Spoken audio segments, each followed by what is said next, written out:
The information provided is not a substitute for legal and other professional advice where the facts and circumstances warrant. People should always consult their own legal or other professional advisors and discuss the facts and circumstances that apply to their specific circumstances. The information shared on Ask the Landlord is for educational purposes only.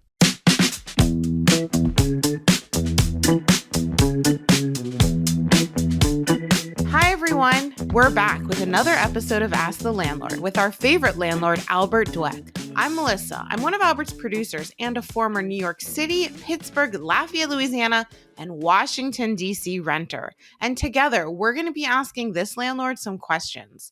If you have a question for Albert, call us and leave us a voicemail on the Ask the Landlord hotline. That number is 646-580-3015. How's it going, Albert? It's going well, Melissa. How you doing? I'm doing well. Personally, we're in the home buying process and there's like a lot of new terms I'm learning.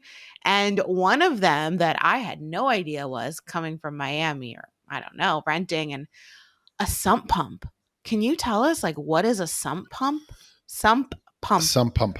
Sump pump is usually something that's in the lowest level of the home basement cellar where it catches moisture, water that collects in the lowest level and then pumps it out of the house so that water doesn't flood into the basement.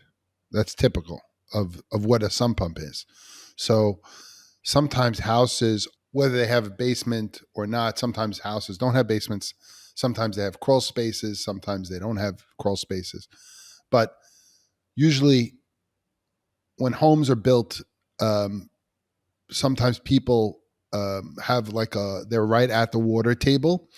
So, how usually topography works is, my experience is that, if you dig deep enough, you'll hit water.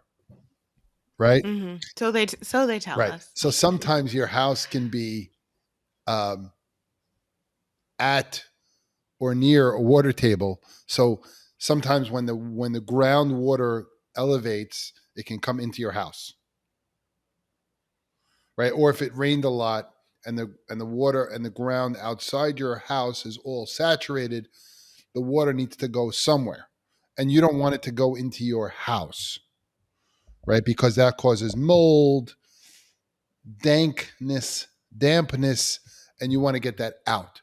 So in order to alleviate that or make sure it doesn't happen, people put in sump pumps, which is usually a dug out part of your basement or one or two of them, it depends on where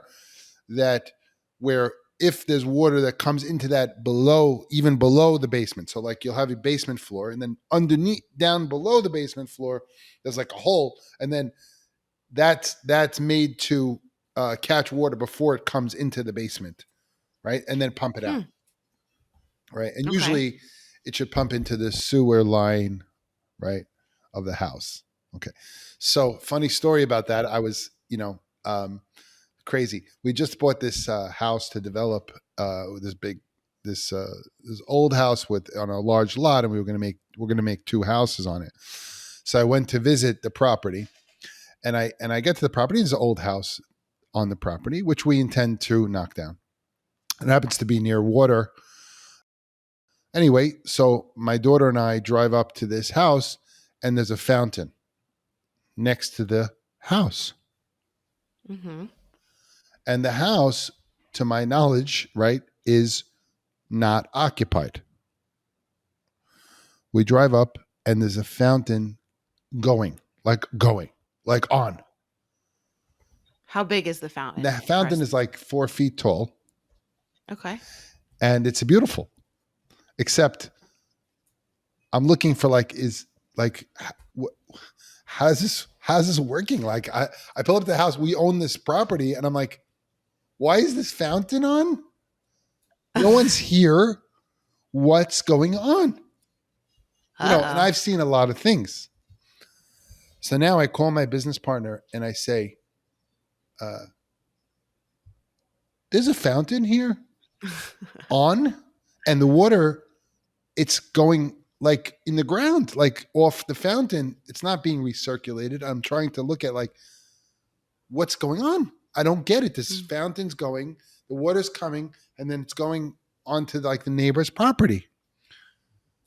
And then we're like, my daughter and I walk onto the property and the fountain shuts off. And we're like, spooky. It's spooky. Is someone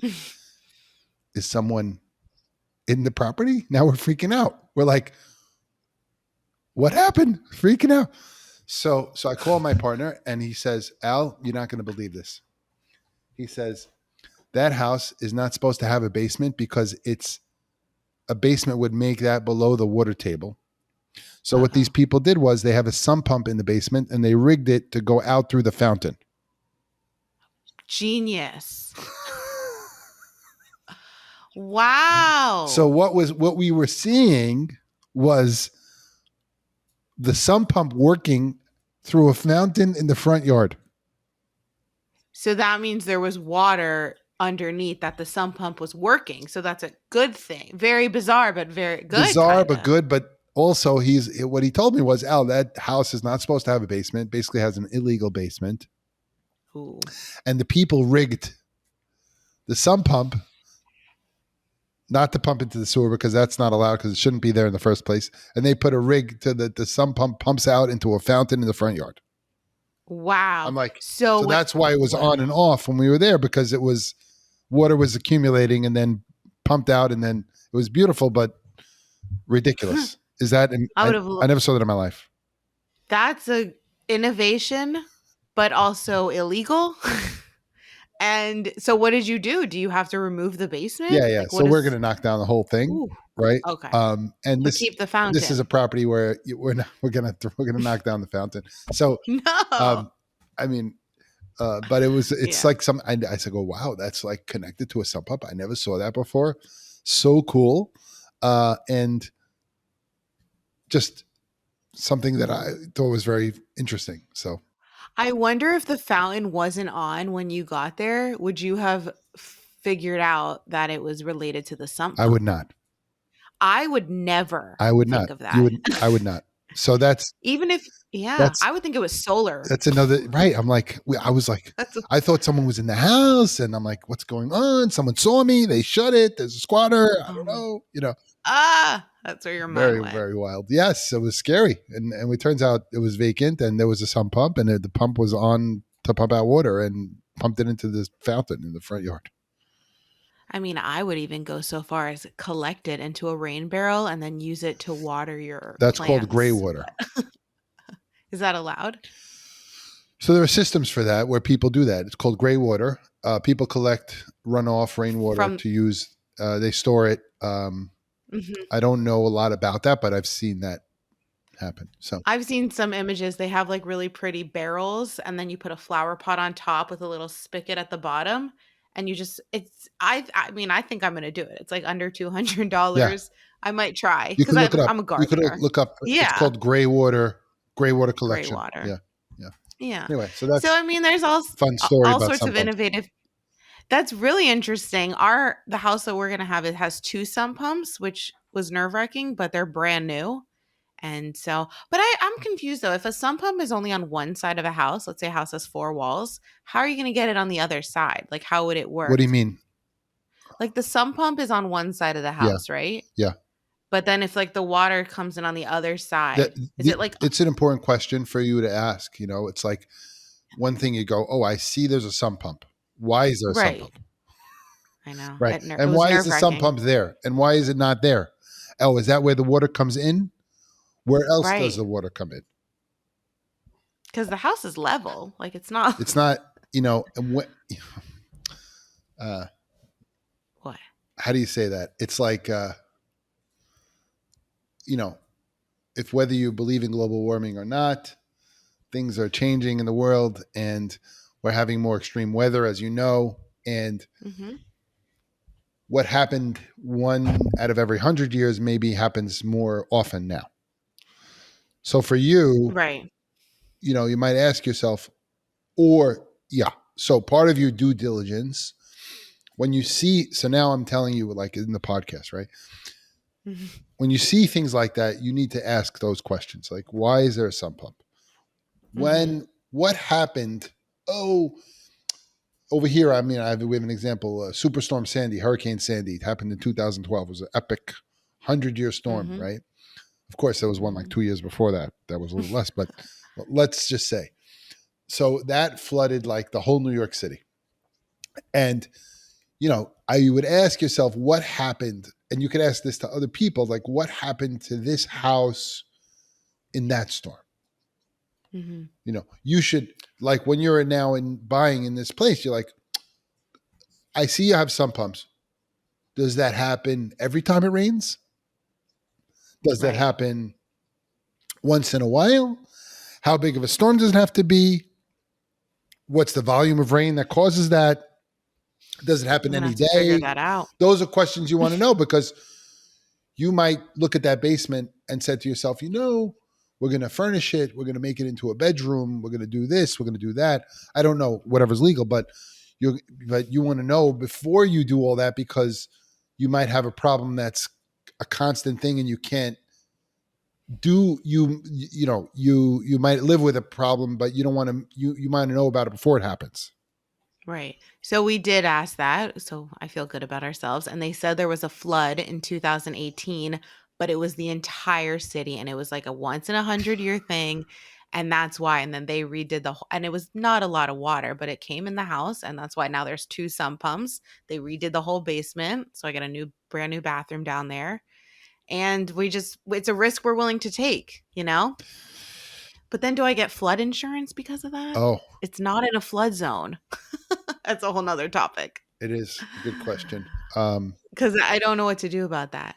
Because, that's a whole nother situation. Yeah. But anyways, sump pumps, another word I'm learning in this new language of real estate and home ownership, moving from rentals.